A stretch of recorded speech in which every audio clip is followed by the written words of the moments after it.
Patay nang makaengkwentro ng militar ang 7 miyembro umano ng NPA sa Masbate. Nakuha sa kanila ang matataas na kalibre ng armas. Nakatutok si Marisol Abduraman.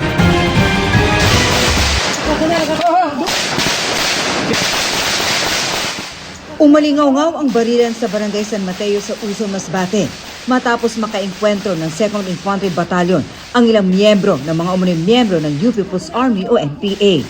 Nagtagal po ng 30 minutes yung firefight at usually nagtatagal lang yung encounter namin lalo pag dito sa NPA ng 5 to 10 minutes. Ayon sa 9th Infantry Division, 7 miyembro ng NPA ang patay sa bakbakan. 7 na matataas na kalibre ng baril ang na-recover sa encounter site. Kabilang dyan ang 7 assault rifle at 2 grenade launcher. Possible po yun ma'am kasi intense yung firefight. May resistance. Siguro pinipilit nilang i-recover yung kasamahan nila.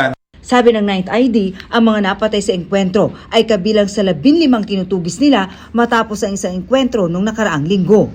A night before ma'am, meron ng mga information po na dumarating sa amin. May mga walk-in informants na po na nagpapadala ng report sa amin. Yung ilan nga po ay video pa yung pinapadala. Wala mang nadamay na sibilyan, kinailangan lumikas ang mga residente sa isang paaralan. Panawagan ng kapitan ng barangay sa kanyang mga nasasakupan. Kung may mga tao ka mo na makaduda-duda ba na dili ta kakilala na taga dito sa barangay, pwede kung pwede, pakisikreto pag-report sa mga otoridad.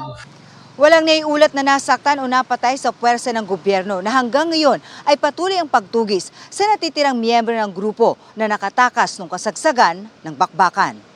Para sa GMA Integrated News, Marisol Abduraman, nakatutok 24 oras.